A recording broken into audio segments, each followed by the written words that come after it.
l'influence de la France à l'international. C'est quelque chose que nous allons poursuivre, parce qu'on a abordé essentiellement par le volet de la présence de la France en Asie sur ce thème-là. Mais dans les leviers d'influence souvent identifiés et pas toujours actionnés, il y en a un qui nous a semblé particulièrement intéressant. C'est notre thème d'aujourd'hui, c'est le sport. Pour des tas de raisons sur lesquelles on va revenir dans le débat d'aujourd'hui. Mais juste en guise d'introduction, je vais simplement dire qu'en fait, la France est un des pays qui, finalement, est présente à un très haut niveau dans le sport international, dans un très grand nombre de sports. Alors, on parle beaucoup, je ne sais pas, de handball en ce moment à cause de matchs importants pour l'équipe de France masculine, mais c'est un sport dans lequel l'équipe de France féminine a également brillé. Donc la France est très présente à un très haut niveau dans des tas de sports collectifs, dans des sports individuels aussi. Et encore une fois, dans une gamme qui est très très large, ce qui veut dire qu'en réalité, la visibilité de la France dans ce domaine-là peut toucher un très grand nombre de pays. Le handball est un sport qui touche assez peu les pays d'Asie, comme on le sait. En revanche, le football, le rugby, le judo ou le karaté, dont nous allons reparler, sont des sports qui, évidemment, ont une capacité de visibilité qui est tout à fait considérable.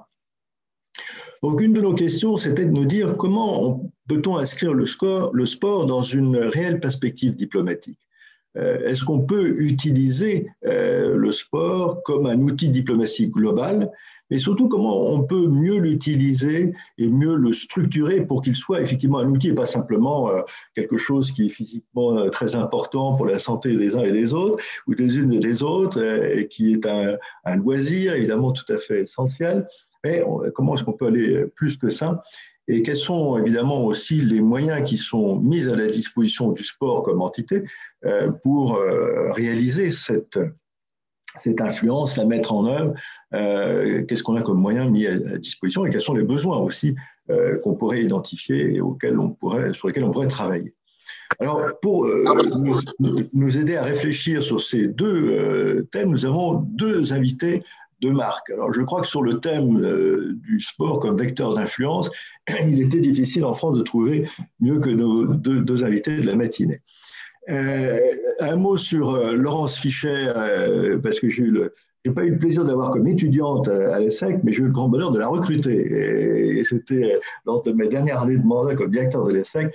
Et j'en suis très fier parce que je l'ai recrutée à l'époque. Elle était triple championne du monde de karaté. Elle était 7 fois, je crois, championne d'Europe. Enfin, elle a un palmarès sportif qui n'a pas beaucoup d'équivalent, qui est tout à fait remarquable. Et ce qui est surtout intéressant, c'est ce qu'a fait, enfin, pour moi, c'est ce qu'a fait Laurence depuis, et notamment ce dont elle nous parlera ce matin, qui est son rôle d'ambassadrice pour le sport. Alors, elle n'est pas la première personne à tenir ce poste-là, mais on en reparlera dans un instant. Mais elle est, je crois, la première sportive de haut niveau à tenir ce poste-là. Et on verra ce que ceci recouvre et où ceci peut nous amener. Je crois que là, il y a encore une fois matière à discussion tout à fait remarquable. Laurence est par ailleurs, elle nous en dira peut-être un mot, engagée sur des tas de projets dans le monde pour la cause des femmes, mais pas simplement des femmes sportives par ailleurs. Donc c'est une aventure tout à fait passionnante. Donc bienvenue Laurence. Pour accompagner ce débat, nous avons également une grande experte de la question du sport comme vecteur d'influence avec Carole Gomez, qui est directrice de recherche en géopolitique du sport à l'IRIS, l'Institut des relations internationales et stratégiques, alors depuis déjà un certain temps, je crois, Carole, l'IRIS, dont le président et fondateur, Pascal Boniface, un grand amateur de sport, se réjouissait justement de la nomination du premier ambassadeur pour le sport. Je crois que c'était en 2014. Donc on est en plein dans un domaine de compétences qui nous passionne. Et je crois encore une fois que nous avons deux invités tout à fait remarquables pour nous guider et nous aider à réfléchir à ces questions-là. Et je crois que Laurence et Carole, vous avez en face de vous, sur votre écran, des gens qui sont à la fois très intéressés, qui sont des acteurs qui vont sans doute beaucoup faire de choses avec ce que nous allons discuter aujourd'hui. Mais je vous rappelle que nous, notre propos au Club France Initiative, c'est aussi, d'ici la fin de cette année, de produire un livre blanc de propositions sur comment on peut améliorer la capacité d'influence, de soft power du sport, comme on peut le faire avec d'autres domaines que la recherche dont nous parlions il y a un instant. Alors, ce que je voulais demander, c'est à chacune, en commençant par Laurence, que c'est la première qui apparaissait à l'écran, nous exposer justement son parcours et ce que vous faites l'une et l'autre maintenant. Comment vous réagissez à ces grandes questions que j'évoquais tout à l'heure. On va passer 10-15 minutes là-dessus, chacune, et ensuite, je crois que nous aurons un débat très vivant. Donc, merci encore d'être avec nous ce matin et je passe la parole à Laurence. Oui, bonjour à tous. Merci beaucoup, Christian, pour cette introduction. Ravi d'être avec vous ce matin et merci pour la présentation également. Alors, je tiens à préciser que j'ai en fin de scolarité, enfin de parcours ESSEC, j'ai été championne du monde et à nouveau championne d'Europe en fin de parcours ESSEC. Une expérience, vous allez comprendre en fait, après l'expérience, j'ai passé un mois à Kaboul justement dans les engagements et dans la conviction de l'éducation par le sport et dans la capacité d'une ONG à se positionner à l'international. Je prends ça plein international. Et de cette expérience, Kaboul et des femmes afghanes qui m'a profondément touchée, voilà, que j'avais fait également dans le cadre de mon parcours ESSEC. Donc, pour vous dire que cette fonction d'ambassadrice, donc comme tu l'as précisé, vous l'avez précisé, Christian, c'est une fonction qui est très récente et peut-être qui répond aussi à cette question de la place de la diplomatie, de son influence. C'est une fonction qui est, du fait de cette fonction-là, pérenne, et pas seulement, on pourrait penser que ça serait parce qu'on avait aussi l'objectif d'accueillir les Jeux olympiques et paralympiques après deux défaites en 2008 et 2012, mais simplement le fait que ce soit une fonction pérenne montre aussi à quel point c'est pensé que l'influence et la diplomatie sport comptent. Et mes prédécesseurs ont fait un magnifique travail et que je vais donc vous décrire, mais c'était de se dire aussi la France s'appuyer sur le ministère de l'Europe et des Affaires étrangères est aussi fondamentale pour mettre en place toute une stratégie d'influence grâce à son réseau diplomatique, qui est quand même le troisième plus grand réseau mondial, en mettant aussi en place des référents sport. Donc, sur l'ensemble de notre réseau, ambassade, consulat, nous avons des référents sur lesquels on peut s'appuyer, qui ont, grâce au travail aussi de mes prédécesseurs, développé une expertise diplomatie sport, à savoir aussi sur 4 grands axes qui partent en fait aussi de cette expertise qu'on a développée, une expertise et un savoir-faire d'organisation de grands événements sportifs internationaux, car comme vous le savez, on a déjà accueilli un méga événement comme la Coupe du Monde de football en 98, puis je pense à la Ryder Cup, je ne compte plus le nombre extraordinaire de grandes compétitions sportives internationales que nous avons accueillies. Et donc, d'où la création de cette fonction 2014. Ce que vous devez savoir aussi, c'est que c'est une fonction donc c'était Laurent Fabius qui était le ministre de l'Europe et des Affaires étrangères, et que ça ne s'est fait qu'en étroite collaboration avec les autres acteurs. Donc je pense au ministère des Sports, les acteurs d'à la fois le gouvernement, mais aussi le mouvement sportif, le comité olympique, le comité national olympique. Puis après, c'est mis en place également. Voilà, c'est vraiment une coordination, une mise en place de l'ensemble des acteurs pour valoriser et défendre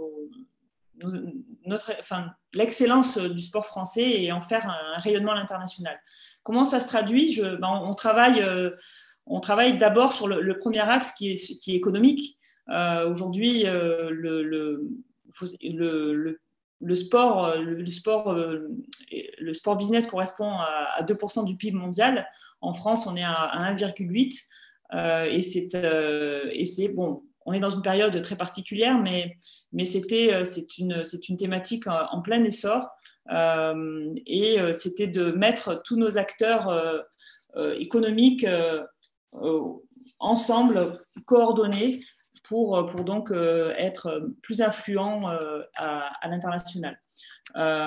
Donc là-dessus, nous, alors comment ça se traduit aussi, j'aime bien, vous savez, j'ai un côté très concret aussi et nécessaire. Comme vous pouvez le constater aussi, je suis issue de la société civile, hein, je ne suis pas diplomate carrière comme mes prédécesseurs, Jean Lévy et Philippe Vinogradov, mais c'est aussi ce en quoi c'est aussi tout l'intérêt et le comment dire, et côté très innovant je dirais même aussi oui, innovant de la part du gouvernement actuel de faire confiance et de solliciter une ancienne sportive de haut niveau pour porter la France dans le sport français dans cette dimension internationale et diplomatique.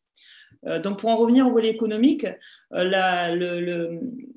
le ministère de l'Europe et des Affaires étrangères a un opérateur, Business France, sur lequel elle s'appuie, mais pas que. Et c'est en quoi aussi toute ma fonction est essentielle, c'est d'arriver à mobiliser l'ensemble des acteurs économiques et de faire un travail d'information, de sensibilisation et d'accompagnement à l'international.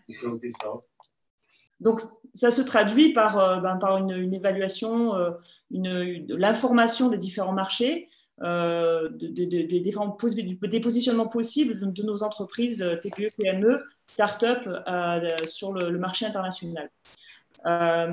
Donc ça, c'est et grâce aussi donc à nos référents et qui sont à l'international. Qu'est-ce que je veux vous dire? Je suis un peu perturbée. Donc, voilà, et on se base donc sur nos. Ce qu'il faut savoir, c'est que donc, quand tout ça a été mis en place, ça nous a permis d'accompagner au mieux la candidature de Paris 2024. Et vous voyez donc aujourd'hui qu'on accueille les Jeux. Donc ça a été aussi une vraie source une garantie, comment dire, que la stratégie était bonne dans cette dynamique. Et aujourd'hui, on s'appuie sur les Jeux Olympiques et Paralympiques et sur le rayonnement qu'ils représentent pour valoriser nos entreprises, parce que pour elles, c'est aussi une vraie capacité c'est une vraie comment dire, une vraie carte de visite, on va dire. Voilà, donc ça, c'est sur le volet économique. Ensuite, on a, de manière tout à fait, qui va tout à fait avec, c'est tout le volet attractivité. Oui, ce que je voulais vous dire sur l'économique aussi, c'est je vous ai parlé de Business France, mais évidemment, comme je vous l'expliquais, on travaille en étroite collaboration avec le ministère des Sports, qui a une filière sport, donc il s'est organisé aussi pour soutenir toute la filière économique sport. Et puis, on a aussi l'année dernière qui a été mise en place le GIE France Sport Expertise. Donc, c'est aussi important, c'était vraiment pour que vous puissiez faire le constat qu'il y a cette organisation, cette coordination de l'ensemble de nos entreprises qui se mobilisent à l'international. Ensuite, un deuxième volet qui vous l'aurez peut-être déjà constaté avec je pense au Tour de France ou à Roland-Garros, la capacité d'attractivité touristique que sont les grands événements sportifs internationaux. Et là, encore une fois, on sait que les Jeux Olympiques et Paralympiques sont aussi seront un grand moment et peut-être aujourd'hui plus que jamais par rapport à la crise actuelle d'attractivité touristique. Voilà, et c'est de ce point de vue-là aussi, on s'appuie sur notre opérateur Atout France et sur l'ensemble des entreprises du secteur pour pouvoir faire en sorte d'attirer au maximum les touristes. Et on le fait déjà, même si encore une fois la période est très compliquée, on est la destination aussi montagne est aussi une grande part, et on a une grande expertise aussi de ce point de vue-là pour donc faire en sorte que la France soit accueillante et donne envie d'être découvrir aussi à travers à travers la célébration des grands événements sportifs. Je vous ai parlé évidemment de Paris 2024 qui sont un peu la locomotive de nos grands événements, mais il y a aussi juste avant la Coupe du Monde de rugby France 2023. Et puis de manière au niveau éducation, on a aussi les gymnasiades. Donc on a 3 grands événements sur notre territoire. Les gymnasiades, donc c'est les School Summer Games qui auront lieu d'ailleurs en Normandie. Pour ça, alors, en termes d'organisation aussi, hein, on a la DIGES, la Direction interministérielle des grands événements sportifs internationaux, et aussi, pour les Jeux, c'est la DIJOP. Vous voyez, on est vraiment, on met en place tout un dispositif pour accueillir et réfléchir et travailler pour optimiser, capitaliser cette stratégie d'accueil des grands événements sportifs internationaux. Et dernier point aussi, enfin avant-dernier qui fait la plus-value de ma fonction certainement, c'est le fait c'est le sport pour le développement. Donc ça aujourd'hui c'est vraiment essentiel et c'est considéré, vous savez, le sport est assez transversal, c'est-à-dire qu'il y a à la fois le sport business, il y a tout le volet attractivité. Je vous rappelle aussi en France que ça représente le volet, le tourisme représente 7,5% du PIB. Et donc, le volet sport pour développement, c'est assez récent finalement. Et on a en France... alors, c'est intrinsèque à la maison, hein, quand même, au ministère de l'Europe et des Affaires étrangères. C'est un secteur sur lequel on s'est toujours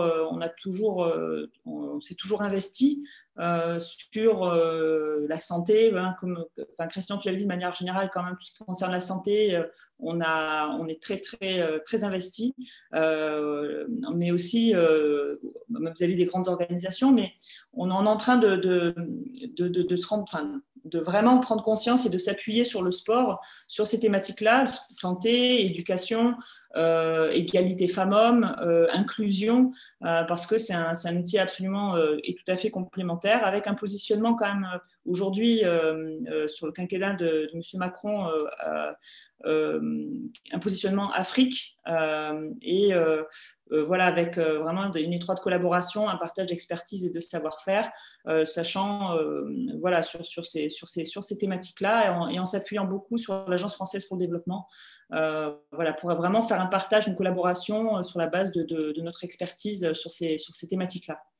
Ensuite, il y a un autre point qui est aussi important dans la spécificité de la diplomatie et encore un axe, c'est tout ce qui est sport épée, sport en lien avec des thématiques qui sont plus spécifiques comme la régulation tout ce qui est règlement, dopage, ce sont des thématiques, et la paix évidemment, plus que jamais, c'est des thématiques aussi qu'on aborde. Et enfin, il y a tout le volet européen. Oui, l'Europe, je prends un exemple, c'est Erasmus+, une capacité aussi de pouvoir accompagner les projets au niveau européen, grâce à Erasmus+. Voilà, je pense que j'ai essayé de faire vite et être concise sur les différents axes. Voilà, en vous rappelant encore une fois que c'est une fonction, comme vous pouvez le constater, qui est assez récente, 2014, mais qui s'inscrit dans la durée, d'où le fait de la construction de la diplomatie sport qui, en peu de temps, fait quand même fait un travail remarquable. Merci beaucoup, Laurence, de nous avoir exposé en quoi consistait ton métier aujourd'hui. C'est absolument passionnant et je pense qu'on aura beaucoup de questions. Je pense que dans notre panel de participants aujourd'hui, on a aussi des sportifs qui ont décidé de mener des carrières à l'international et qui auront l'occasion de partager leur expérience et surtout auront la volonté d'échanger avec toi. Donc, merci infiniment de ça et d'avoir ouvert notre discussion de manière si passionnante. Alors, je vais passer la parole à Carole Gomez, qui a une perspective différente, parce que, à moins que je ne connais pas son passé sportif, je dois l'avouer, et il est peut-être aussi brillant que le tien. Mais Carole, il serait intéressant intéressant de voir comment à l'IRIS, on a eu ce projet de lancer une activité autour du sport et de géopolitique du sport, et comment vous réagissez aux propos de Laurence. Et ensuite, je propose que chacun commence à intervenir. Vous pouvez poser vos questions sur le chat pour ceux qui nous connaissent bien, j'allais dire comme d'habitude. Et puis pour ceux qui ne connaissent pas, vous posez sur le chat ou vous vous faites connaître pour qu'on puisse vous passer la parole. Carole. Merci beaucoup. Merci à tous pour cette invitation. Il est toujours très difficile de passer après Madame l'ambassadrice qui a dressé un panorama ô combien complet, mais je vais tenter d'y répondre. Avant de lever tout doute, non, je n'ai évidemment pas eu la carrière aussi brillante que Madame l'ambassadrice. Mes exploits sportifs se limitant au niveau départemental, donc on fait avec les moyens du bord. Peut-être pour donner quelques éléments sur l'intérêt de l'IRIS sur les questions géopolitiques du sport. À vrai dire, l'IRIS, donc l'Institut de Relations Internationales et Stratégiques, est né en 1991, en fait cette année nos 30 ans. L'idée était vraiment de s'intéresser aux relations internationales post-guerre froide. La grille d'analyse qui existait jusqu'alors n'était plus valable. Il est donc nécessaire de chercher à un peu mieux comprendre comment les relations internationales et plus largement la géopolitique se déroulaient. Il y a eu évidemment des grands travaux sur les éléments de puissance. On peut évidemment penser aux questions de défense, on peut penser de politique étrangère. Et puis, dans l'esprit de Pascal Boniface, féru de sport avant tout, il s'est posé la question de savoir quel était ce soft power et quel pouvait être cet outil de puissance douce. La gastronomie, la langue, la culture, évidemment quelque chose qui vient systématiquement à l'esprit rapidement. Le sport, en revanche, quant à lui, est arrivé plus lentement pour plusieurs raisons. D'une part, parce que c'était un champ d'études assez peu exploité, et ça, j'imagine que vous avez peut-être pu en parler la semaine, lors de votre précédente réunion sur la question de la recherche, sur les questions de sport. Il a fallu le milieu des années 70-80 pour véritablement intervenir dans la littérature anglophone et au début des années 90 pour voir des premiers éléments émerger à l'échelle francophone.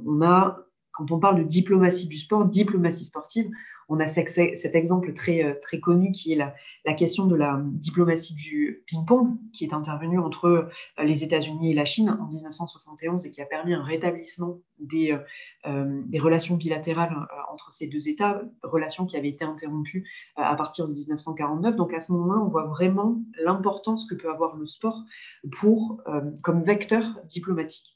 Si je m'intéresse toujours à pourquoi est-ce que l'IRIS a décidé de se plonger sur ce sujet-là, il y a plusieurs raisons.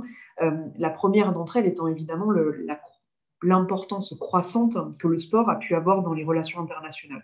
Et Laurence Fischer l'a très bien résumé à travers évidemment des enjeux économiques, des enjeux de rayonnement, mais plus largement, ça devenait un secteur sur lequel on a vu un certain nombre d'États être de plus en plus influents, intéressés pour véritablement peser sur les relations internationales. Ce qui me semble intéressant ici de signaler, c'est qu'il n'existe pas une diplomatie sportive, mais au contraire qu'il y en a plusieurs. Chaque pays, chaque porteur de diplomatie va avoir des objectifs qui lui sont propres, avec des moyens qui lui sont propres, et avec des publics qui, là encore, vont être spécifiques. Si je m'intéresse à la zone géographique de la 11e circonscription des Français de l'étranger, qui est du coup chère à Madame la parlementaire. Si on prend quelques exemples, on voit bien que la diplomatie sportive russe, chinoise, japonaise, sud-coréenne ou même néo-zélandaise, si on voit globalement à quoi est-ce qu'elle ressemble, elle a évidemment des moyens différents. Les objectifs peuvent être divers, ça peut être une façon de rayonner sur la scène internationale. On peut penser par exemple ici à la Russie, à la Chine, même au Japon, parce que ça permet de donner une image positive, ça permet de s'afficher sur la scène internationale en donnant un message extrêmement dynamique. Ça peut être aussi une façon, par le biais des performances, d'arriver à donner une image extrêmement dynamique de son pays et aussi de ses sportifs.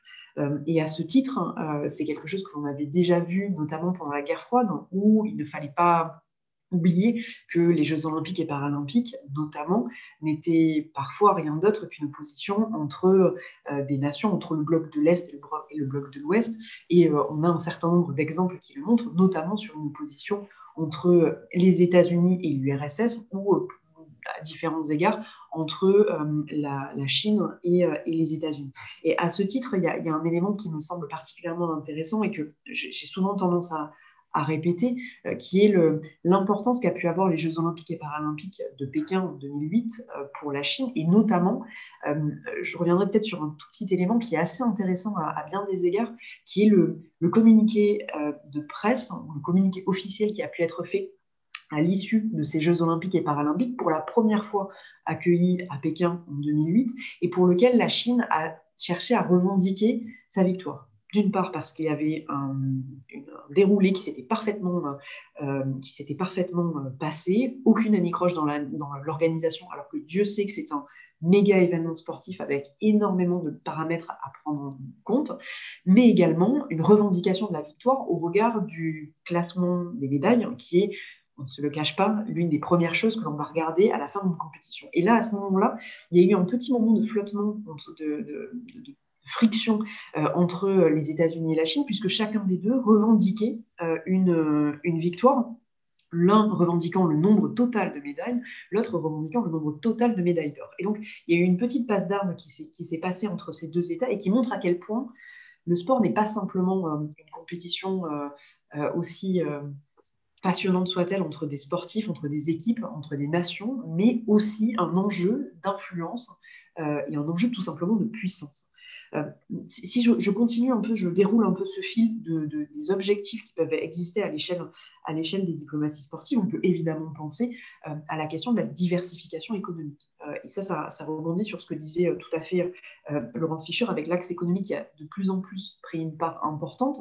Et à ce titre, alors même si ça ne fait pas forcément partie de la zone de la 11e circonscription, mais à ce titre, l'Arabie Saoudite, qui investit massivement dans le sport aujourd'hui, peut être aussi vue comme, dans le cadre de son plan Vision 2030, peut être aussi vue comme une façon de diversifier ses économies et de ne plus être uniquement basée sur la rente pétrolière. Et donc ça permet de racheter des clubs, d'avoir une visibilité à l'extérieur de ses frontières, de venir un peu assurer ses arrières et avoir un vrai objectif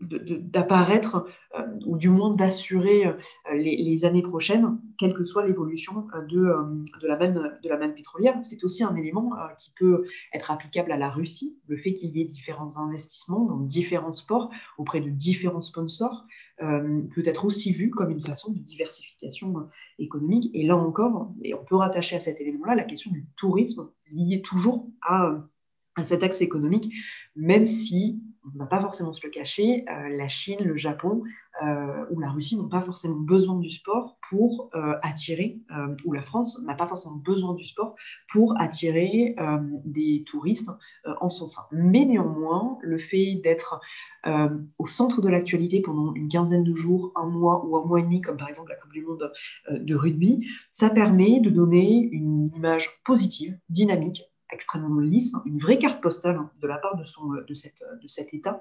Et ça permet également de mettre en valeur un certain nombre de points positifs ou d'éléments de fierté nationale. On peut penser au Japon, on peut penser à la Corée du Sud, notamment au regard de la technologie, qui vont systématiquement mettre en avant, on l'a vu à travers les Jeux olympiques et paralympiques d'hiver de Pyongyang en Corée du Sud, et c'est aussi l'objectif des Jeux de Tokyo en 2020-2021, où l'idée était véritablement de mettre en avant le dynamisme technologique et le perfectionnement au niveau de l'intelligence artificielle, par exemple. Et il sera très intéressant à ce titre d'avoir un œil très attentif sur les prochains Jeux olympiques et paralympiques d'hiver qui se passeront à Pékin, en Chine, première fois où un événement d'hiver et d'été est accueilli par une même ville. Là encore, je ne vais pas forcément revenir sur les différents outils qui ont été très bien cités par Laurence Fischer à travers l'AFD qui devient un membre de plus en plus présent sur la scène de la diplomatie sportive, la question de Business France qui est ô combien essentielle, le rôle essentiel des ambassades et et des responsables de cette diplomatie sportive en leur sein. Mais il me semble intéressant peut-être de terminer sur pour essayer de soulever aussi le débat, de terminer sur 4 points. Le premier, ce serait aussi les moyens, peut-être pour synthétiser ce que j'ai pu vous dire jusqu'à présent, avec la question des moyens de cette diplomatie sportive qui, là encore, montre bien qu'il y a non seulement une forte diversité dans les moyens mis en œuvre, mais plus largement qu'il y a un perpétuel renouvellement. Si on pouvait considérer que la diplomatie sportive ne reposer qu'à travers l'accueil de grands événements sportifs, Coupe du Monde, Jeux Olympiques et Paralympiques, Tour de France, Ryder Cup qui a pu être cité par Laurence Fischer, on a vu se développer toute une palette d'outils qui, à mon sens, sont extrêmement intéressants et montrent aussi le dynamisme de ce secteur. On peut penser au sponsoring qui a fait son arrivée à l'échelle de la Russie, ça peut être Gazprom. Au niveau de la Chine, il y a énormément de nouvelles marques qui s'imposent sur les maillots parmi les publicités officielles. On peut penser à Huawei, même si il y a eu un certain nombre de difficultés par la suite sur ce sujet, mais là encore, ça permet de donner une image positive et donc de se démarquer de toute polémique géopolitique ou politique qui puisse exister par le biais des médias. À ce titre, on peut penser par exemple à Al Jazeera ou à beIN Sport ou même à Mediapro, dans lequel est investi un certain nombre d'acteurs chinois de premier plan. L'investissement dans le sport et les clubs, la R&D, qui fait donc référence à ce que vous faisiez, à ce dont vous évoquiez, à ce que vous évoquiez lors de votre précédente réunion, avec cet intérêt pour pousser plus loin la réflexion, à la fois sur les performances sportives, mais sur aussi les matériaux, sur les matériaux utilisés dans le cadre d'une performance, mais plus largement sur les dispositifs qui sont mis en œuvre. À ce titre, la France est considérée comme un des meilleurs fabricant ou un meilleur prestataire sur les questions de sport d'hiver, au niveau des remontées mécaniques, au niveau des différents matériaux qui sont essentiels pour pouvoir accueillir un grand événement sportif. Et ça, c'est quelque chose qui est sous-estimé et sous-médiatisé, alors même qu'il y a là un vrai élément de diversification. Et dernier élément qui me semble particulièrement important à souligner, c'est également la place au sein des institutions. C'est parce que vous allez être au sein des comités exécutifs, à la tête d'une fédération, avec un poste qui pèsera au sein d'un syndicat, d'une organisation internationale, que vous allez réussir à pouvoir placer vos billes, faire valoir vos arguments, défendre une valeur, une conception ou des valeurs que vous allez lié à votre identité. Et à ce titre, ça me paraît quand même particulièrement intéressant et surtout quelque chose qui a été d'ores et déjà mis en œuvre par un certain nombre de nos amis du monde entier, avec des dirigeants, des présidents, des vice-présidents, principalement masculin, mais ça commence à se féminiser à différents égards. Peut-être pour terminer, trois autres points qui me semblent importants. D'une part, l'évolution de cette diplomatie sportive qui était jusqu'à présent quasi exclusivement portée par des États. On voit qu'il y a aujourd'hui une diversification de ces porteurs. Ça peut être des villes, ça peut être des régions, ça peut être également des associations ou des clubs qui font œuvre de diplomatie, alors pas la diplomatie telle qu'on peut l'entendre dans un modèle très westphalien, mais au contraire un nouveau type de diplomatie qui peut aussi avoir une aura nouvelle grâce aux réseaux sociaux. À ce titre, je signale l'importance et l'intérêt de l'Union européenne à cet égard. Depuis 2015, l'Union européenne a développé une diplomatie sportive européenne, alors avec des contours qui sont un peu flous, avec une ligne de travail qui mériterait, à mon sens, un certain nombre de précisions, mais là encore, ça peut être une façon de faire entendre la voix française, la voix européenne sur un certain nombre de sujets.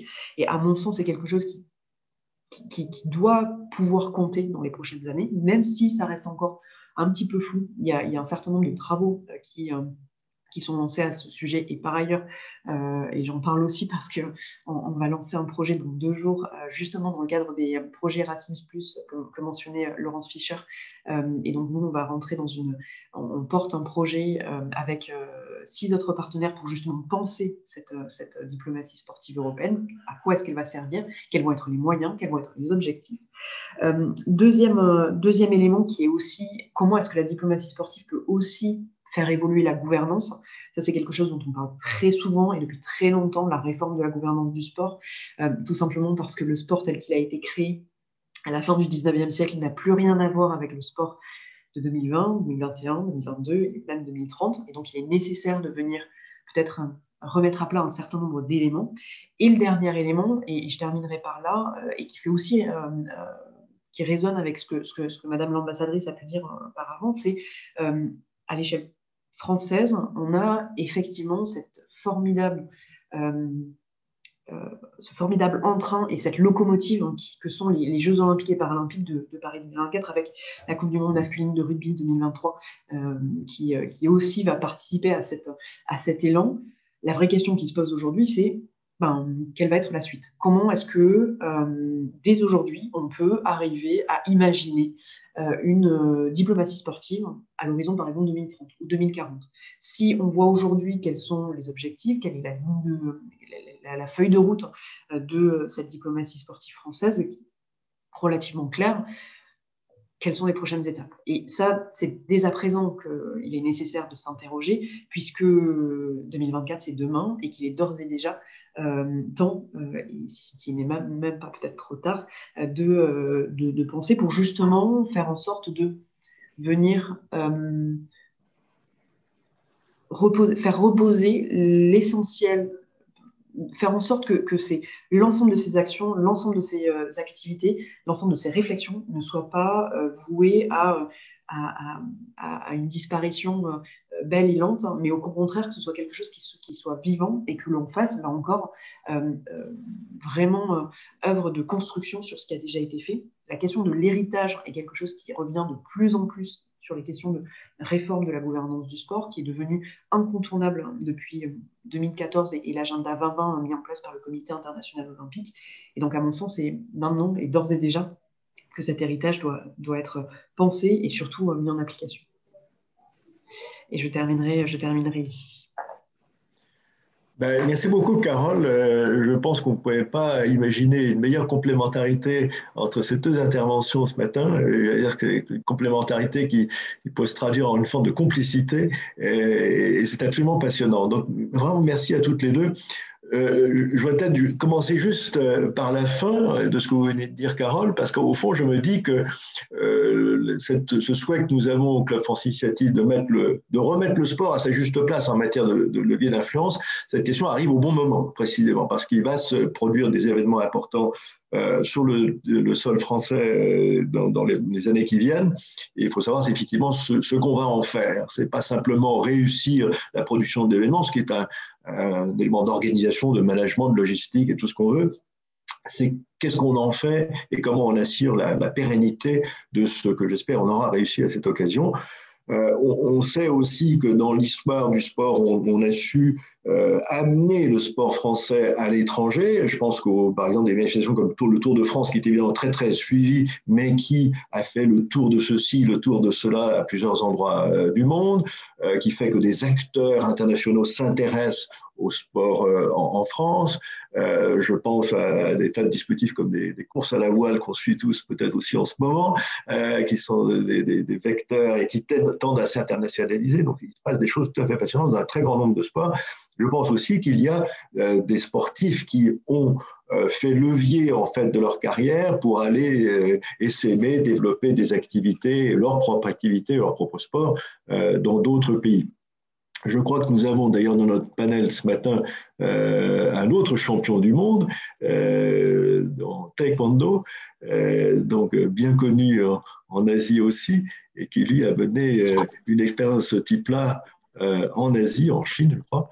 Je ne sais pas si Pascal Gentil, vous avez un premier commentaire à faire sur les 2 interventions de ce matin. Déjà, je vous remercie. Bonjour à tous. Je suis très content de pouvoir prendre la parole et de voir tous ces visages qui me sont familiers. Évidemment, Madame l'ambassadrice, notre députée. Enfin, voilà, il y a énormément de gens que je connais. Et je vous salue tous et je vous souhaite une excellente année 2021. Des commentaires, oui, forcément. Je suis content de pouvoir prendre la parole après Carole, puisque j'ai eu la chance de participer à un des derniers écrits avec M. Boniface, que je retrouve l'intitulé. Alors, c'était quelque chose comme être changé ou être changé ou alors, les sportifs sont-ils les premiers citoyens universels ou les derniers patriotes ou changer ou être changés, les organisations internationales sportives internationales face à la transition forcée. Voilà, et on avait travaillé dans cet axe et on est complètement dans le sujet. Aujourd'hui, je suis fier de voir que Laurence Fischer est aujourd'hui notre ambassadeur après M. Vinogradov et Jean Lévy. Effectivement, M. Fabius avait lancé cette initiative et je trouve que c'est une très bonne chose. Aujourd'hui, je suis en Chine, comme vous l'avez dit, mon épouse travaille pour l'organisation des Jeux de Pékin 2022. Et moi, à côté de ça, j'ai une activité dans l'intelligence artificielle, donc le monde du retail, le monde de l'hôtellerie, le monde du sport. Et effectivement, on a aujourd'hui des outils qui sont évidemment la culture, le sport, la French Tech. On a tout autant d'outils pour faire rayonner la France, pour être des vecteurs d'influence. Et je trouve que c'est important. Après, Carole, vous l'avez dit, ce qui est important, c'est les moyens qu'on y met. Ensuite, moi, je dirais évidemment, c'est les relais. Moi, je suis ici en Chine et évidemment, comme je l'ai dit, et j'aime à le dire, et Madame la députée, vous étiez là, j'ai eu le privilège de rencontrer le président chinois à 2 reprises l'année dernière, et une fois à Monaco, parce que j'étais invité par le souverain, et le lendemain à l'Élysée en petit comité. Et il y avait un sportif dans la salle, c'était Tony Estanguet, qui est le président de Paris 2024. Et je trouve que c'est bien dommage que quelqu'un comme moi, qui ait un certain nombre de facilités, ne soit pas plus sollicité. Et voilà, j'ai fait une escartade il y a quelques mois, et vous l'avez tous remarqué pour certains d'entre vous, où de mon appartement à Pékin, j'ai entendu dire que le sport n'était pas prioritaire. Voilà, une équipe s'était constituée autour de moi, et quelques mois après, j'étais à Paris dans le cadre de ce remaniement, et j'ai dit ce que j'avais à dire. J'ai dit que le sport est aussi qu'aujourd'hui, je me bats aussi bien pour les sportifs de haut niveau, aussi bien pour les clubs, pour les territoires. Et voilà, on a un savoir-faire en France, un vrai savoir-faire. On a des champions qui sont à la retraite. Enfin, je ne parle pas spécialement de moi. Hein. Il y a un très grand champion ici à Pékin qui s'appelle Bruno Ntep et qui donne des cours de taekwondo en permanence. Il y a d'autres champions. Il y a Hugo Bry qui est en escrime. Enfin, il y a plein de champions de très haut niveau qui s'expatrient, parce que le savoir-faire français s'expatrie, et il faut le reconnaître. Mais je pense qu'il faut aussi et surtout s'appuyer sur ces réseaux. Je me souviens de discussions que j'avais avec M. Boniface il y a à peu près 2 ans, post-Jeux Olympiques, excusez-moi, il y a les enfants à la maison, post-Jeux Olympiques de Londres en 2012, où il y a un jeune à Borouch de Jordanie qui fait une médaille olympique. C'est le premier médaille olympique de la Jordanie, et c'était dans le taekwondo. Et quand on sait que on a des illustres champions comme ça dans des disciplines, que ce soit, je parle de la Jordanie, mais ça peut être l'Iran, ça peut être la Chine, ça peut être... On a des outils pour pouvoir connecter les gens. Vous savez, quand j'ai rencontré le président chinois, je donne une anecdote et j'en terminerai là. On était en petit comité au moment du café. Moi, je ne bois pas de café, mais bon, j'avais la chance d'être à la table de la fille de Brigitte Macron. Et on s'est retrouvés en tout petit comité. 2-3 hommes d'affaires, 2-3 hommes politiques. quand c'est comme ça, il y a toujours qu'une personne à qui on demande de prendre les photos, c'est le grand. Donc j'ai pris les photos, un peu pour tout le monde. Mais les mots que j'ai eus au président chinois, avec mon chinois approximatif, évidemment, c'était de lui souhaiter que le wushu devienne une discipline olympique. Et c'était fait. Une fois que j'avais dit ça, il m'a regardé, Xi Jinping m'a attrapé. Et bon, le président Macron était un peu surpris parce que j'ai commencé à parler de Monaco et il ne savait pas que j'étais à Monaco la veille. Et vu qu'il me connaît, il m'a présenté comme il se devait. Et la première chose que j'ai eue, c'est ça. J'espère que deviendra. Il m'a regardé avec des yeux et Xi Jinping, il était déjà emballé. Et voilà, c'est juste une année qu'il y a des sportifs qui existent. Et il faut, et surtout quand ils sont volontaires, il faut s'appuyer sur eux et faire pour relayer la bonne parole. Voilà.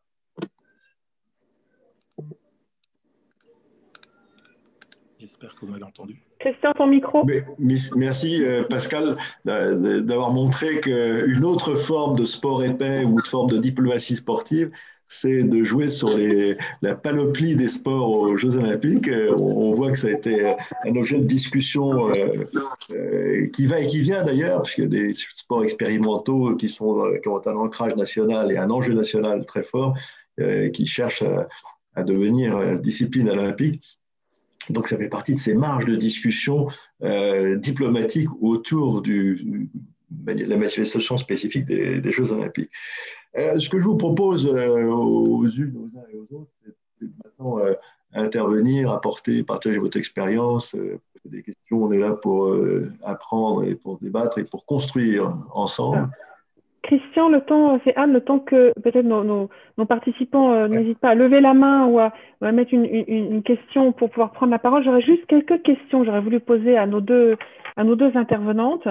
Donc, Pascal Gentil a bien évoqué l'importance de s'appuyer sur nos représentants français qui sont déjà présents dans les pays. C'est vraiment tout l'enjeu du Club France Initiative que d'aller chercher ces Français qui sont déjà sur place, qui du coup ont une connaissance du pays, de la langue, de son administration, de ses règles, de ses normes, de sa culture, qui peuvent considérablement nous aider. Donc du coup, l'une de mes questions, c'était, vous avez évoqué l'une et l'autre le rôle de l'AFD, l'Agence française pour le développement, de Business France et d'autres acteurs.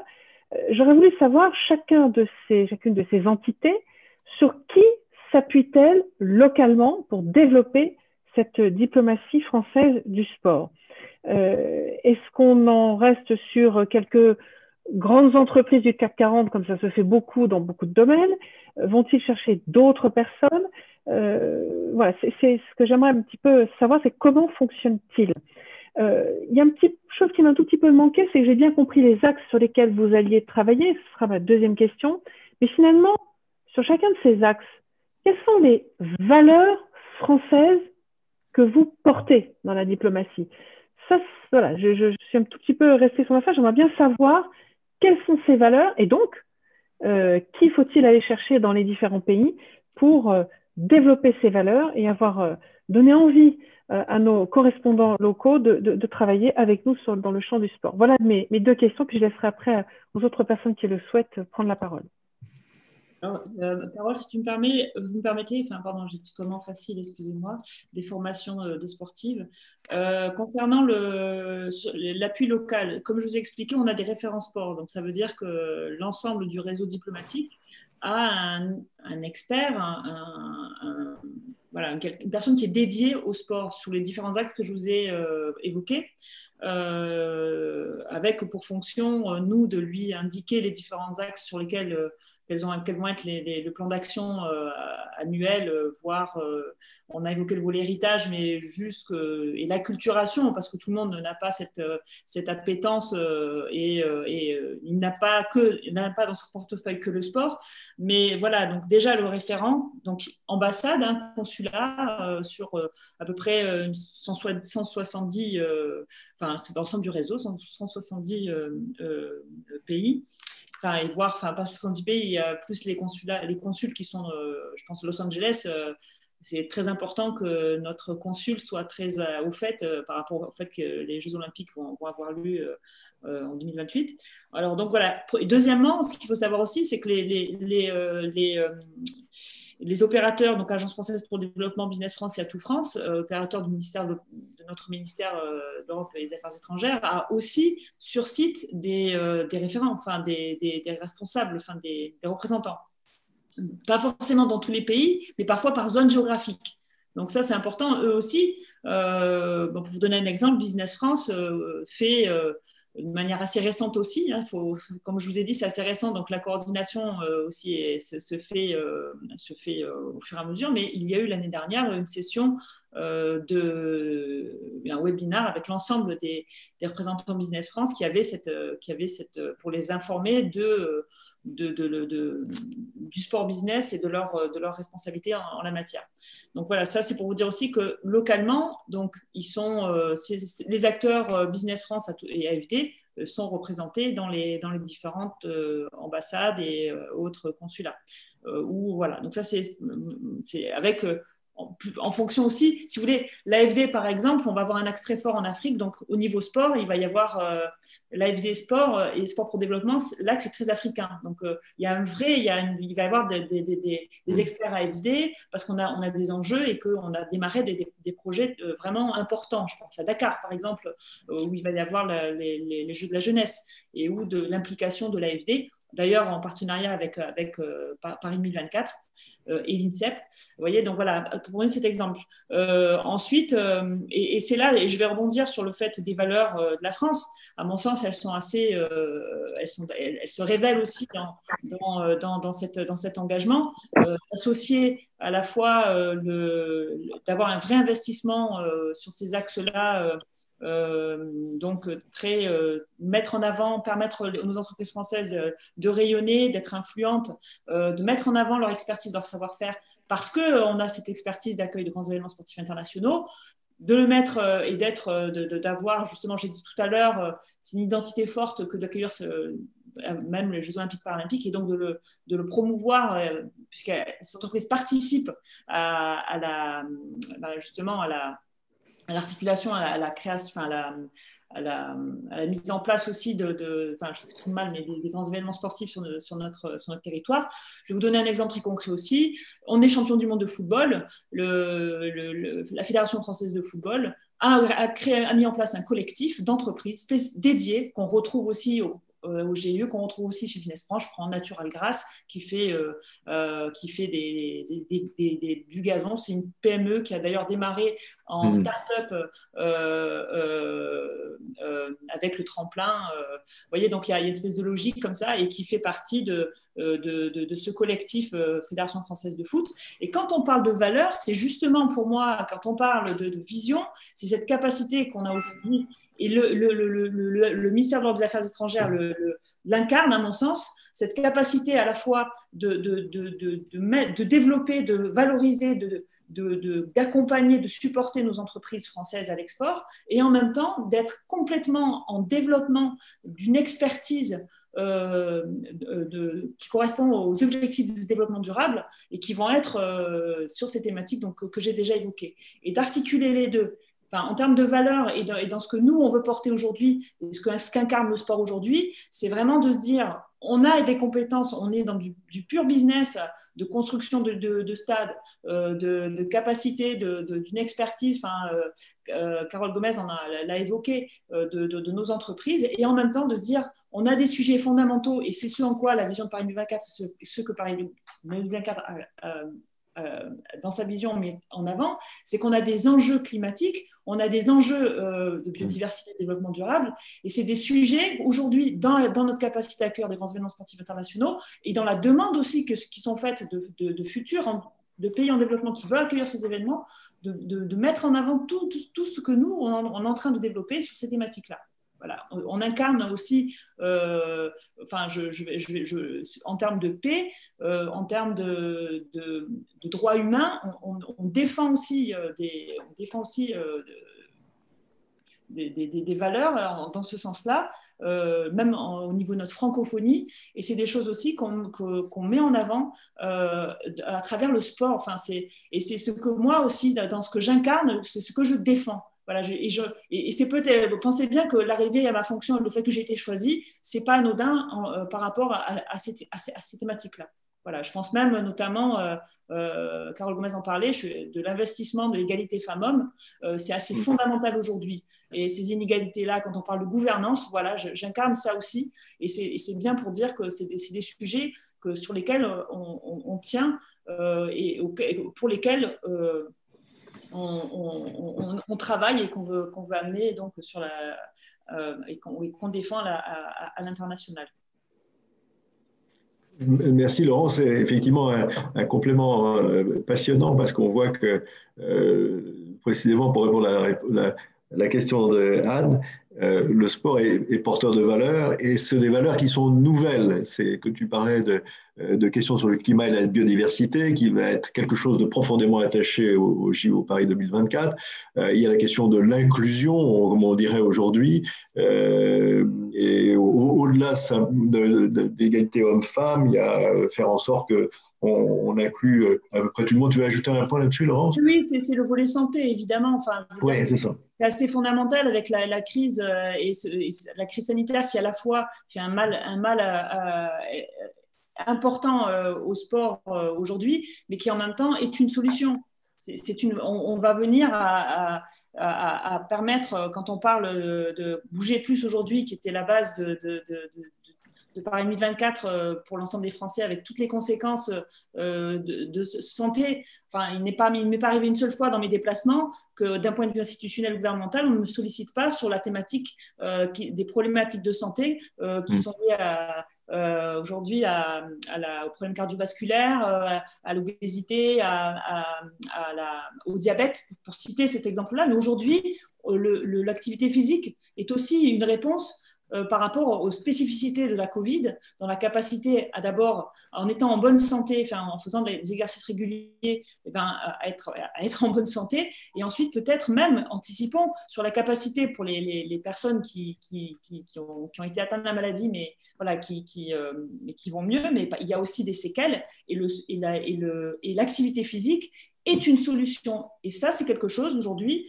qu'on est capable de faire savoir et qui pourrait permettre aussi à l'influence et au rayonnement, parce que c'est aussi, dès le départ, quand on parle d'héritage et de capitalisation, ces thématiques-là en font partie. Et l'articulation avec la capacité qu'on a en coordination avec toutes nos entreprises business n'est pas incompatible. Preuve en est, je vais vous prendre la Global Sports Week, qui va avoir lieu la semaine prochaine, en est un exemple d'articulation du sport business et en même temps de sujets fondamentaux qui ont du sens et qui sont fondamentaux. On a un potentiel sur ces thématiques-là extrêmement important que porte aujourd'hui le ministère de l'Europe et des Affaires étrangères parce que c'est dans son ADN.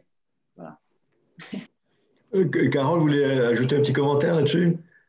C'est un peu compliqué de venir compléter ce qui a déjà été dit. Peut-être une chose sur le rôle de l'AFD et Business France. Et par ailleurs, il y a beaucoup de questions Alors, j'ai vu qu'il y avait quelqu'un qui avait levé la main. Il y a beaucoup de questions dans le chat qui concernent principalement Laurence Fischer, donc je vais la laisser répondre. Je vais peut-être juste me concentrer sur les Jeux de la francophonie. Donc, le premier élément sur le rôle de l'AFD et Business France, il y a deux choses qui me semblent importantes. La première, c'est que c'est un terrain, un sujet, une priorité nouvelle pour ces deux acteurs. Au final, cette diplomatie française, elle est sportive française, elle est assez jeune. Donc, il faut aussi le temps qu'elle se mette en œuvre, il faut le temps de trouver des réflexes, des automatismes. Et c'est aussi tout le rôle de Business France avec un certain nombre d'activités, avec un certain nombre de rendez-vous qui sont faits lors de journées de découverte, mais également lors de rendez-vous plus ponctuels. Et aussi, le deuxième élément qui me semble important, c'est du moins dans la démarche de l'AFD, que peut-être je connais un tout petit peu mieux, qui est celle de, forcément s'entourer d'experts internationaux qui maîtrisent ces questions-là, mais surtout de lier ces projets à des projets locaux pour qu'ils ne soient surtout pas transposer ce qui est pensé à Paris dans une administration ne doit pas être transposé à un terrain auquel ce projet ne prendrait pas parce qu'il ne tiendrait pas compte des spécificités locales, économiques, sociales, géographiques ou tout simplement politiques. Donc là encore, il y a une vraie volonté de travailler de concert avec l'ensemble des acteurs et aussi avec un échange de bonnes pratiques. Là encore, il ne faut pas considérer que si la France est plutôt en avance sur un certain nombre de sujets, et d'ailleurs, Laurence Fischer est l'une des seules ambassadrices pour le sport à l'échelle mondiale, donc il montre aussi le caractère un peu pionnier qu'on peut avoir. Il faut sans cesse avoir en tête que c'est pas pour autant qu'on ne peut pas se perfectionner, comme dans une vraie démarche de sportif, toujours chercher à se diversifier, à améliorer certains process. Il y a énormément de choses qui sont faites. On parlait par exemple des référents sport, mais par exemple cette casquette de référent sport, elle est souvent portée par des personnes qui ont par ailleurs d'autres casquettes. Et donc il est toujours très compliqué au sein des ambassades, il est toujours très compliqué d'arriver à s'y consacrer pleinement. Et là encore, à mon sens, ce qui a été fait jusqu'à présent est immense, et les différents succès qui ont pu être notamment symbolisés par l'organisation ou la future organisation de grands événements sportifs, ou tout simplement la réussite d'un certain nombre d'équipes, de structures ou d'individus en témoignent. Mais il est à mon sens encore nécessaire de renforcer, de donner vraiment les moyens de ces ambitions et de renforcer à l'aide de moyens humains, financiers, mais également de se laisser du temps pour arriver à mettre en œuvre une réelle diplomatie sportive française pérenne et surtout efficace, si on veut porter un certain nombre de sujets. Toute petite parenthèse sur les Jeux de la francophonie, et je remercie de l'avoir posé parce que c'était un des points que je voulais souligner, qui était aussi une des façons de faire rayonner la France et la francophonie à l'échelle internationale. Il y a un certain nombre au sein de l'OIF d'initiatives qui ont été mises en œuvre. Les Jeux de la francophonie ont été organisés à partir de 1989, donc là aussi on voit que c'est quelque chose qui s'inscrit dans le temps long. En revanche, aujourd'hui, il y a eu sur les 2 dernières éditions et sur la prochaine qui arrive, il y a un certain nombre non pas de doutes, mais de difficultés qui ont pu être rencontrées. Donc là encore, à mon sens, il est vraiment nécessaire de réfléchir à quelle va être la suite de cette diplomatie sportive francophone. Et à ce titre, et je pense ne pas trahir de secret, l'OIF est elle-même en train de s'interroger sur cette question, savoir comment est-ce qu'elle peut rénover ses jeux, améliorer sa gouvernance, peut-être proposer quelque chose de différent. Rappelons que pour les Jeux de la francophonie, il y a une vraie double approche qui est essentielle. La première étant de se baser évidemment sur le sport, mais pas simplement, aussi sur la culture. Et donc c'est toujours ce double équilibre qu'elle cherche à atteindre, et surtout arriver à créer une communauté pour la jeunesse francophone autour de ces enjeux. Donc, à mon sens, il y a différentes initiatives qui ont été portées à ce sujet. La France a un vrai rôle à jouer dans cette diplomatie sportive francophone. Mais là encore, il faut chercher à ne pas mener de front trop de projets différents sans qu'il y ait une vraie cohérence. Il faut que cela s'inscrive dans une vraie approche globale qui est aujourd'hui au cœur des réflexions et encore dans les cartons, mais je pense que Laurence Fischer pourra peut-être nous en dire un peu plus.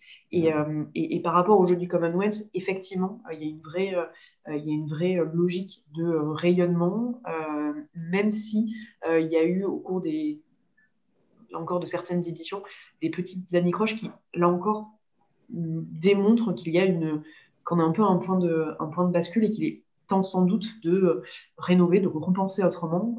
Est-ce que on regarde ce que vous disiez, Monsieur Koenig, avec la question des enjeux environnementaux, peut-on penser l'organisation des grands événements sportifs comme un événement éphémère de simplement 15 jours qui va déclencher, qui va être au cœur d'un déplacement important de population avec tout ce que l'on peut, et d'organisation avec tout ce que l'on peut imaginer, ou au contraire, peut-on, je ne sais pas, faire preuve d'imagination sur quel va être l'avenir de ces grands événements sportifs.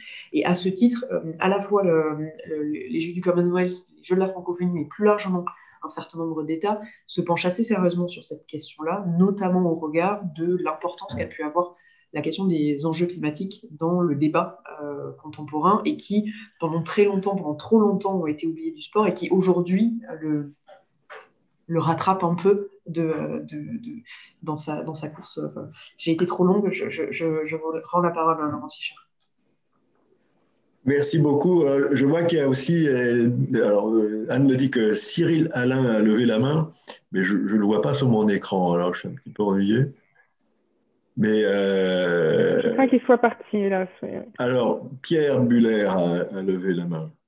Et après, on répondra aussi à la question d'Élodie Esquier et de Yves Merer. Pierre. Oui, merci Christian. Vous avez l'une et l'autre, merci d'abord de ce exposé, ces deux exposés très complémentaires et très instructifs en ce qui me concerne en tout cas. Vous avez l'une et l'autre évoqué la diplomatie sportive européenne avec une mention, une référence à Erasmus+. Moi, j'aimerais en savoir un peu davantage. Et pour poursuivre au fond la conversation, il se trouve que dans un an, la France aura la présidence de l'Union européenne pour 6 mois. Est-ce que vous pouvez imaginer une action ou un programme pour la France pour faire changer éventuellement cette diplomatie sportive européenne, pour la faire changer de braquet? Voilà, 2 questions simples. Merci. Ouais, peut-être que je vais laisser la main à Carole Gomez parce que c'est un vrai sujet qu'elle étudie, sur lequel elle est penchée bien avant mon arrivée. Je vous rejoins tout à fait sur le fait de la présidence à venir et de l'engagement de la France sur cette sur le travail qui est en train de se construire justement dans la proposition, les propositions qui seront faites. C'est en construction. Pour le sujet très concret. Voilà. D'après de mon point de vue aussi spécifiquement en lien avec la diplomatie, sachez que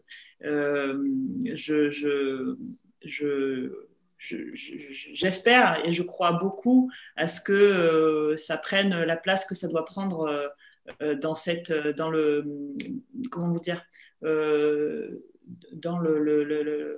une construction forte et concrète d'un engagement européen. Voilà, c'est ce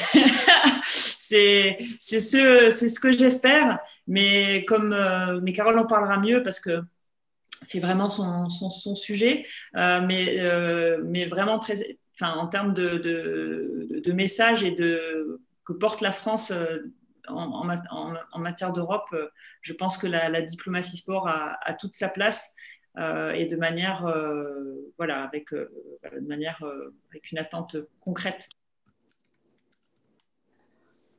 Merci pour cette question. Alors peut-être un peu d'historique. Le sport n'était pas du tout une compétence de l'Union européenne. Ça allait devenir il y a eu un intérêt qui a commencé à se mettre en place à partir de 2005, formalisé à partir de 2007 avec un livre blanc et plus particulièrement avec le traité de Lisbonne qui a, à travers l'article 6 et l'article 165 de mémoire, fait rentrer directement le sport dans le giron européen. La diplomatie sportive n'avait pas véritablement d'existence avant 2015.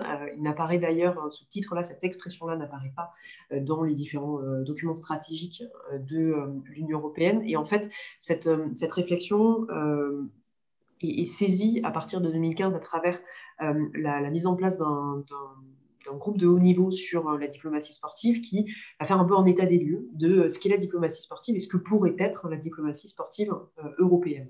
Donc c'était vraiment quelque chose de nouveau, sans doute aussi. Il y a peut-être un effet d'opportunité de se dire qu'un certain nombre d'États mettaient en œuvre des diplomaties sportives. C'était quelque chose qui était un peu l'outil de puissance qui pouvait être utilisé de façon assez simple. Et donc, à mon sens, l'Union européenne s'est aussi posé tout simplement la question de savoir est-ce qu'il pouvait y avoir un rôle de l'Union européenne à cet égard. 9 ou 10 mois de travaux ont été nécessaires pour ce rapport, pour ces experts, pour rendre leurs conclusions. Et en gros, si je devais les résumer, il y a trois recommandations qui sont mises en œuvre. Les relations extérieures l'utilisation du sport pour développer comme outil diplomatique pour les relations extérieures de l'Union européenne, dans la politique de voisinage, d'élargissement, de développement et de coopération. Deuxième élément, la promotion des valeurs de l'Union dans le contexte d'événements sportifs majeurs. Et troisième élément, le développement d'une culture organisationnelle de la diplomatie sportive. L'analyse que je peux en avoir, c'est que ce travail du groupe de haut niveau a été extrêmement intéressante parce qu'elle a permis de lancer une vraie réflexion sur le sujet, même si, à mon sens, ce travail de définition de socle théorique n'a peut-être pas été suffisant, mais là encore, qui se construit petit à petit. Et justement, c'est une vraie approche empirique de la part de l'Union européenne, puisque suite à ce rapport, un certain nombre d'initiatives concrètes ont été mises en œuvre, les projets Erasmus+, dont on a parlé, la Semaine européenne du sport, qui permet véritablement de mettre l'ensemble de l'Europe au sport au même instant et de faire des activités communes en même temps. D'ailleurs, cette Semaine européenne du sport a été étendue à l'extérieur des 28 et des 27 désormais États membres, avec un certain nombre de partenariats avec par exemple des pays des Balkans ou d'autres pays environnants. Donc là encore, ça montre à quel point l'Union européenne veut dépasser ses frontières pour arriver à quelque part à imprégner sa marque. Élément que j'ai pas forcément cité, mais dans le cadre des diplomaties sportives, une qui est particulièrement intéressante est celle des États-Unis et qui a un peu comme leitmotiv conquérir le cœur et les esprits. À ce titre, la question de l'Union européenne me semble aussi un peu dans cette logique-là. Donc, comme je vous l'ai dit, il y a un certain nombre d'initiatives. Il y a également la mise en œuvre de séminaires de réflexion, de conférences assez stratégiques sur comment est-ce que cela s'entend, concrètement, comment est-ce qu'on l'organise, est-ce qu'il y a des coopérations à mettre en œuvre. Plusieurs ont été envisagés, notamment avec le Conseil de l'Europe, qui a, à bien des égards dans le domaine du sport, un vrai rôle au niveau de la manipulation des rencontres sportives, au niveau de la lutte contre le dopage, au niveau de la lutte contre le racisme, l'homophobie ou la violence dans les stades. Et donc, c'est aussi une façon de venir peut-être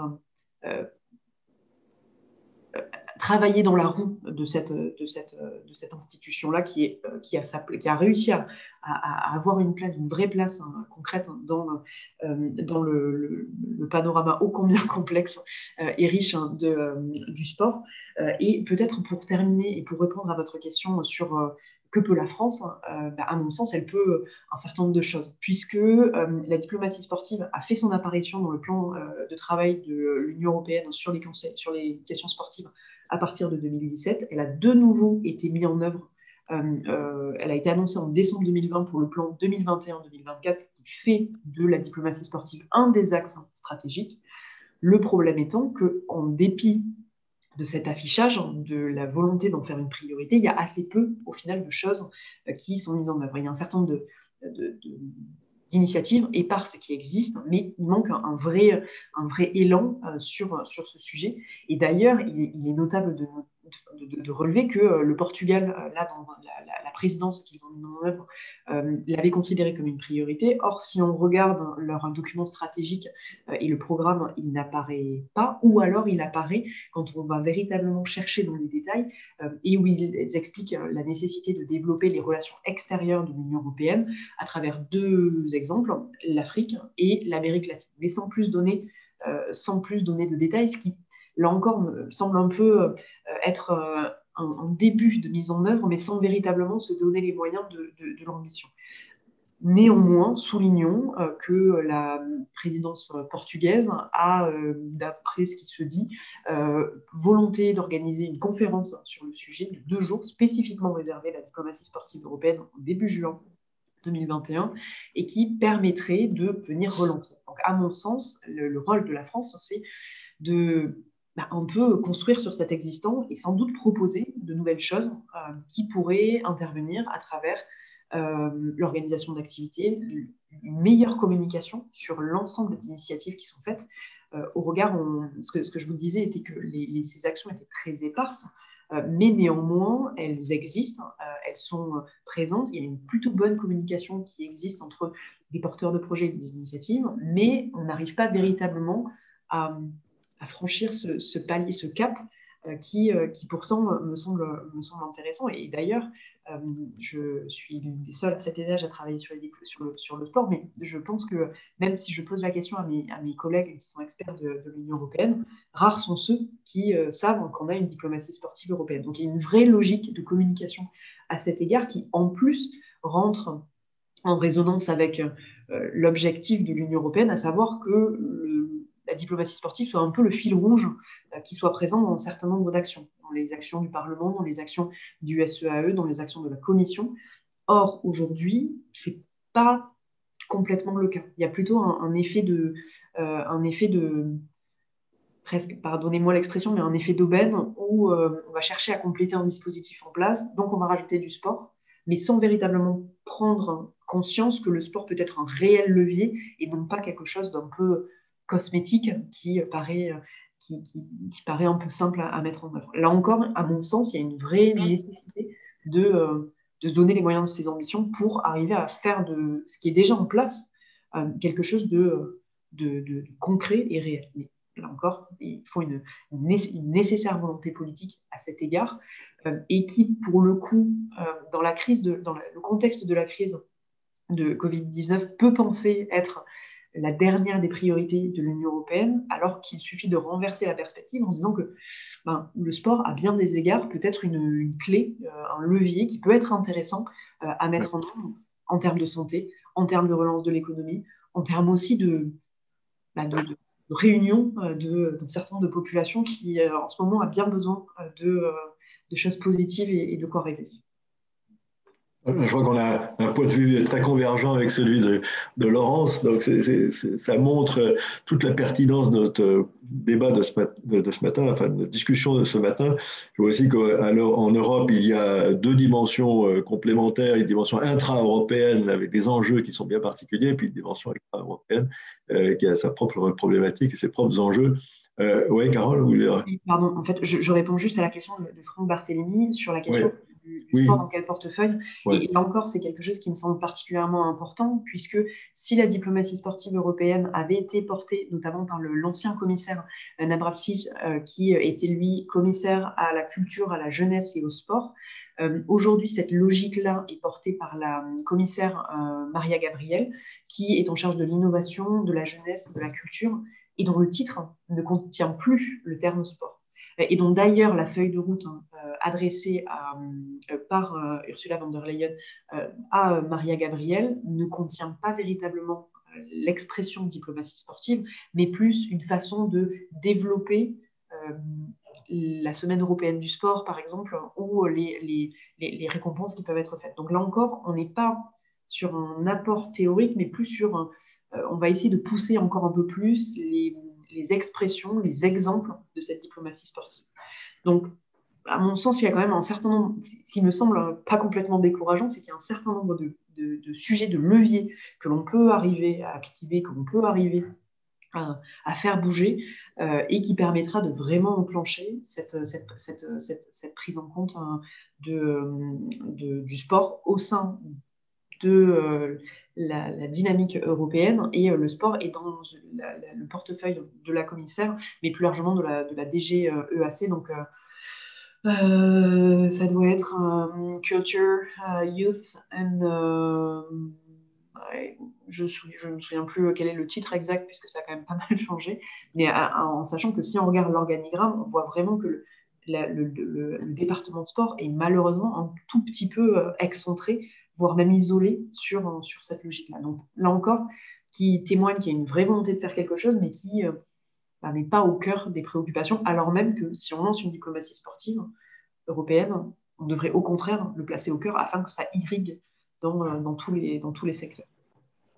Christian, c'est Anne, si je peux me permettre d'intervenir une petite seconde. J'aurais bien aimé avoir peut-être le point de vue de mes deux collègues qui sont très investis sur le domaine du sport et du développement du sport et de la démocratisation, même je dirais, du sport, de la popularisation du sport, que sont Belkir Belhaddad et François Cormier-Bouligeon. Si l'un ou l'autre veut intervenir à ce stade de nos échanges, et puis peut-être finir, parce que le temps passe très vite, sur la question fondamentale de Élodie Esquier, sur mais que peut-on faire à l'international pour faire rayonner le sport. Je vois par exemple, nous avons ici plusieurs intervenants français qui sont à l'étranger, qui sont investis dans le domaine du sport. Dans mon écran, là, je vois par exemple Marc Guyon, qui est, je crois, une salle de sport à Hong Kong, dont le témoignage aurait pu être intéressant. Je suis désolée parce que le temps passe très très vite, mais si soit Belkir, soit François pouvaient nous dire un petit mot sur leur vision du sport, peut-être qu'ils regardent plus en national, mais sur sa projection à l'international. Belkir, François, est-ce que vous êtes là? Ils nous entendent. Je crois que François nous a quittés. Et Belkir n'est peut-être pas juste connecté. Je suis désolée, mais à l'Assemblée, on empile les réunions les unes derrière les autres.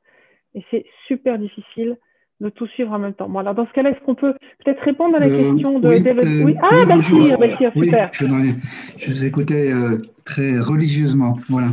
Bonjour à toutes et à tous. Merci Anne pour ce temps d'échange. Merci à vous. Je souscris bien entendu totalement à ce qui vient d'être dit, notamment sur les questions des valeurs. C'est vrai qu'avec François Cormier-Bouligeon et d'autres parlementaires, Anne et d'autres, nous sommes extrêmement investis depuis 3 ans, mais bien plus longtemps dans d'autres fonctions, puisque j'étais le vice-président de l'ANDES, hein, donc qui est l'Association nationale des élus chargés des sports, notamment en présidant la commission sport professionnel et grandes villes. Notamment, j'avais suivi avec d'autres collègues la question des grands équipements sportifs, de leur valorisation et des modèles sportifs, hein, le modèle économique. Et donc, c'est tout naturellement que on s'est emparé de ces sujets au sein de l'Assemblée nationale avec la mise en place du Parlement des sports. Vous avez été probablement les uns et les autres invités à échanger sur à la fois les questions de la santé au sport, du modèle économique, de la question de la gouvernance, sur laquelle on a travaillé ces dernières semaines avec un certain nombre de propositions qui ont fuité dans la presse ces derniers jours d'ailleurs, dont vous avez eu connaissance, mais il nous semblait important de revoir cette question. Sur la question européenne, alors c'est vrai qu'on est au tout début et on balbutie un peu sur le sport quand même sur le plan européen. Bon, j'avais suivi ça d'assez loin au sein de l'ANDES, puisque des échanges avaient lieu notamment avec les membres de la Commission européenne pour faire en sorte d'inscrire le sport comme une vraie volonté à la fois sur les questions diplomatiques, mais pas seulement. On sait qu'un certain nombre de nos sujets sport, mais comme d'autres sujets, d'ailleurs, hein, question de santé, on le voit bien, ont une raison d'être plutôt sur le plan européen et qu'on a besoin d'accorder nos violons sur beaucoup d'autres sujets, et en particulier sur le sport. Et je vous avouerai que sur le sport, on est vraiment balbutiant. Alors, ça peut, pourquoi pas, passer à travers les collectivités locales et territoriales. Alors, si effectivement sur le plan interétatique, ça semble un peu difficile. En tout cas, ce qui est sûr, c'est que sur le plan des collectivités locales et territoriales, on a un certain nombre d'expériences, d'échanges qui concourent justement à essayer de faire développer la pratique sportive sur le plan européen avec ces différentes... nous, par exemple, sur l'Est de la France, hein, je suis originaire de Metz, on a mis en place dans le cadre de la grande région, alors, chacun de ces territoires hein, se met bien entendu au cœur de l'Europe, hein, Metz, Strasbourg, et on a mis en place en fait des échanges extrêmement intéressants depuis une quinzaine d'années, avec plusieurs villes dans le cadre de la grande région, avec Luxembourg, Trèves, Saarbrücken, Metz et Arlon. Voilà. Et ça dure depuis une dizaine d'années avec le développement des pratiques sportives, l'organisation d'événements communs, des échanges entre les différentes collectivités sur la gestion des équipements, les bonnes pratiques. En tout cas, sur les territoires, il y a celui-là, mais je suis persuadé qu'il y en a beaucoup d'autres concours justement à faire développer ces pratiques sur le plan européen. Alors, ce qui manque véritablement, c'est d'avoir une vraie volonté politique au sein de nos instances européennes Voilà, je pense qu'il a lieu de travailler sur ces sujets-là. On peut inscrire, par exemple, dans nos groupes d'amitié au sein de l'Assemblée nationale, mais aussi au Sénat, ces questions-là, d'autant plus qu'on organisera les Jeux olympiques. Donc, il n'est pas trop tard, je pense, pour engager ce type d'initiative. On a un certain nombre de députés, collègues qui sont engagés. On a un parlement franco-allemand qui a été mis en place, qui n'existait pas auparavant et qui existe maintenant depuis plusieurs mois et qui est notamment coprésidé avec mon collègue Christophe Arendt. On pourrait tout à fait inscrire à l'ordre de l'ordre du jour de ces instants. Cela, d'évoquer ces sujets-là en perspective de ces grands événements et d'opportunités, effectivement, d'utiliser la présidence européenne par la France en début d'année 2022 comme véritablement un élément important de nos politiques publiques. Voilà les quelques éléments que je souhaitais apporter par rapport à la fois à nos travaux. Je n'ai pas voulu trop insister sur les travaux qu'on faisait sur le plan national, mais plutôt répondre à la question qui avait été évoquée tout à l'heure par Anne et qui est l'objet de nos échanges ce matin. Merci beaucoup. Si je puis me permettre, Anne, excusez-moi, mais moi, je suis évidemment à votre disposition. Si vous avez besoin d'informations ou du fonctionnement et d'une acculturation, si nécessaire aussi, qui fait partie aussi de la manière dont on fonctionne, parce que, ma fonction aussi, elle est là, et de savoir qu'aujourd'hui, ça rejoint le fait de la communication, qu'on ne soit pas capable de savoir. Je ne parle pas pour vous, monsieur Belhaddad, mais globalement, qu'on soit. Ça me fait mal au cœur, et c'est ce que je dis quand je suis arrivée dans la maison. Je leur ai dit, il y a un savoir-faire qui est extraordinaire, il faut le faire savoir. Parce que pour certains sujets, évidemment, il y a une confidentialité, il y a une certaine discrétion avec ça. Mais nous, dans notre outil, et dans ce qu'on veut faire du sport, comme ça a été dit, j'arrive pas à le dire en français, de soft power, c'est assez fondamental. Et donc, évidemment, moi, merci pour vos retours aussi, mais vraiment, je constate ça me touche que ce soit qu'on soit pas suffisamment au fait de la manière, et ça semble presque opaque, on comprend pas comment ça fonctionne. Et pour moi, c'est pas normal, parce que l'influence, elle va aussi venir de comprendre comment on fonctionne. Évidemment, je vois qu'il y a une question de moyens. Je tiens à préciser que quand je parle de référence, ce sont des agents qui sont fonctionnaires, qui travaillent dans les ambassades et à qui, dans leur portefeuille, ils ont le volet sport, ils ont le genre, ils peuvent avoir la santé, ils peuvent avoir ils ont la francophonie. Souvent, c'est des personnes qui sont soit à la chancellerie, soit qui sont à la culture, parfois c'est des directeurs d'instituts français. Parce qu'il y a aussi une adaptation à avoir en fonction du pays, au niveau de, je vois qu'il y a au niveau de Pékin, la personne est à la chancellerie, et c'est un travail d'équipe. J'ai très peu de moyens, c'est vrai, mais je m'appuie sur les références, je m'appuie sur l'expertise des agents du ministère de l'Europe et des Affaires étrangères. C'est assez fondamental. Évidemment qu'on va dire que ça ne suffit pas. Évidemment, parce que l'influence aussi vient d'une capacité, de moyens qu'on se donne à être influent. Mais aujourd'hui, ça a été dit, on en est au début. À nous de convaincre, à nous, en vous remerciant aussi d'être présent et d'y porter cette attention, parce que ça reste un travail d'équipe. Quand on parlait, je voulais vous dire aussi que il y a des clubs France. Il y a des clubs qui sont mis en place aussi pour permettre aux acteurs business. Mais aujourd'hui, je prends le Club France qui sont en train de se mettre en place en Côte d'Ivoire. Forcément, il y a l'Agence française pour le développement et les acteurs de l'AFD qui sont aussi présents, parce que on associe les deux.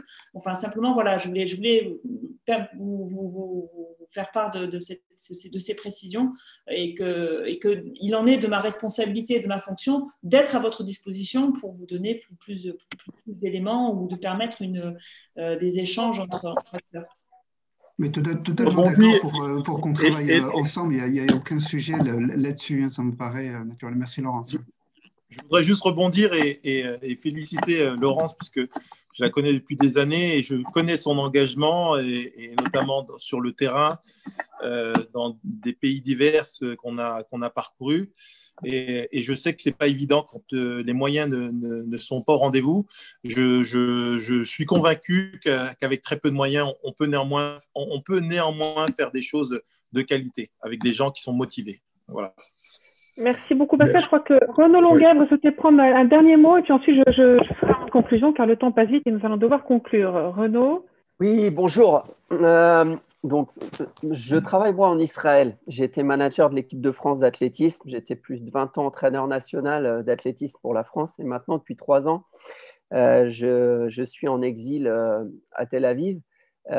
C'est l'ambassadeur de France en Israël, Éric Danon, qui m'a transmis l'invitation. Et quand j'ai vu le nom de Laurence Fischer, eh bien, je me suis inscrit parce que Laurence est une personne, une amie, on peut dire une amie, on s'est rencontrés à travers un événement qui s'appelle les Étoiles du sport et qui fait pas le rayonnement du sport à l'international, mais qui fait énormément de bien au sport français et qui connecte, qui fait des passerelles entre les sports.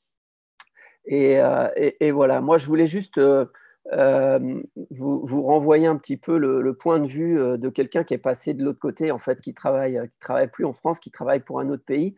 Et un pays comme Israël, vous doutez bien, il y a des influences très importantes. Il y a une alia russe qui a été massive ces 10 dernières années. Il y a l'alia éthiopienne. Donc, c'est un pays qui est un peu fragmenté.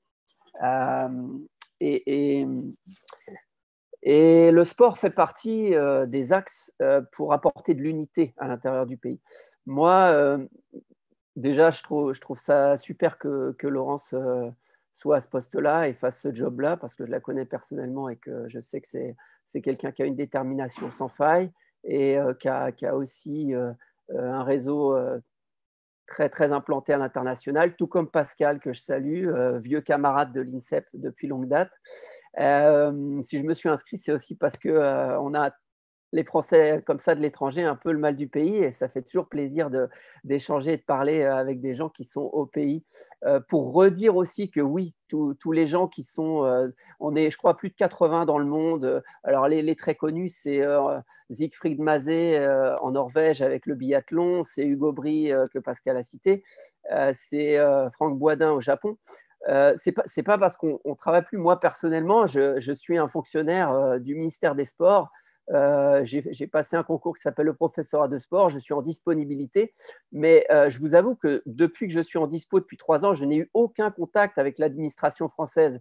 Et ça, c'est peut-être dommage. C'est peut-être dommage parce que ce n'est pas parce qu'on travaille pour un autre pays qu'on n'est pas capable de tout simplement faire ce qu'on appelle ici en Israël de l'intelligence et garder des échanges qui peuvent être profitables pour le pays et pour la France. C'est pas travailler contre le pays qui nous accueille que de garder des bonnes relations et des bons contacts. Ça, c'est le premier point. Et l'autre point de vue qui, à mon avis, freine, parce que oui, d'un pays comme Israël, la France fait partie des mastodontes du sport mondial. Ça, c'est incontestable. Mais dans cette première division du sport mondial, face aux autres mastodontes, on n'est pas les meilleurs. On n'est pas les meilleurs. Je parle des Allemands, je parle des Anglais, je parle des Américains. On n'est pas les meilleurs parce que pour moi, il y a un frein, on traîne un boulet énorme qui est la maîtrise de l'anglais.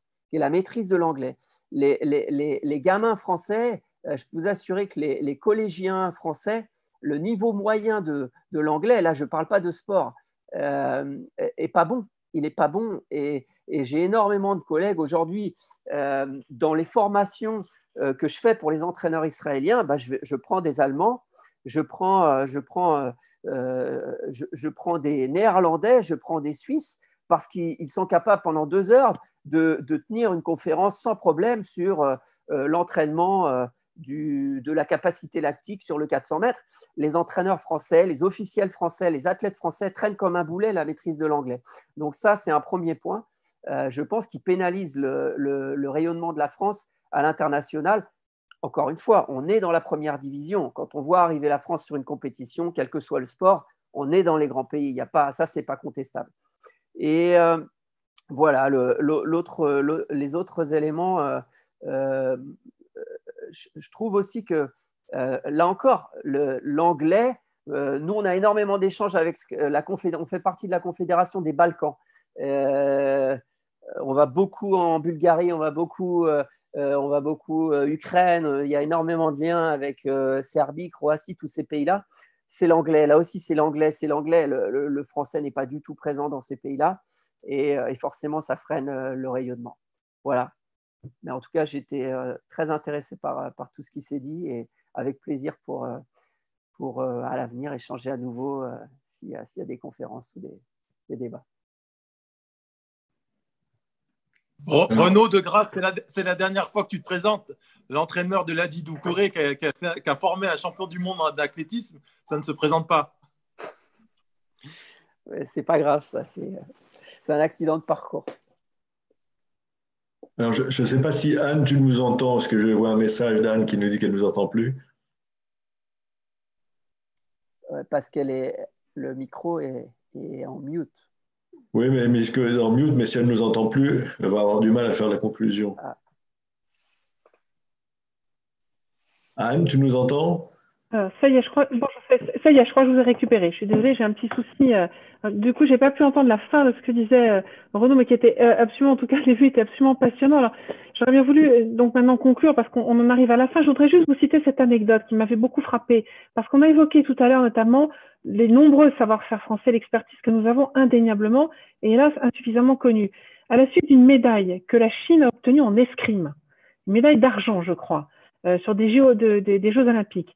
Eh bien, il se trouve que par ailleurs, moi je ne le savais pas, je l'ai appris, vous allez voir comment, que la France est un des leaders mondiaux de fabrication de matériel d'escrime, de matériel sportif en escrime.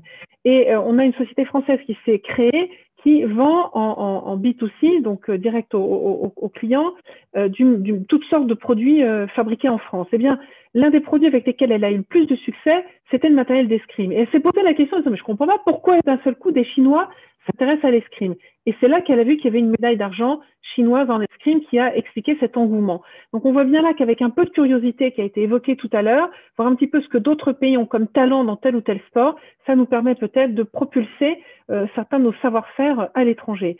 Dans le domaine, là, j'ai bien entendu ce qui m'a le plus peut-être interpellé aujourd'hui, c'est la notion de changement de perspective qui a été évoquée par Carole Gomez par rapport à la crise sanitaire actuelle et voir que finalement, eh bien peut-être qu'au lieu de se restreindre en disant il ne faut plus faire de sport, il faut s'arrêter, il faut rester chez soi juste 1 heure par jour, etc., il faut peut-être au contraire dire non, renversons la tendance complètement. Je ne manquerai pas dès aujourd'hui d'ailleurs de transmettre le message en haut lieu, de façon à ce que le sport devienne au contraire un atout peut-être essentiel de la sortie de crise que nous connaissons actuellement.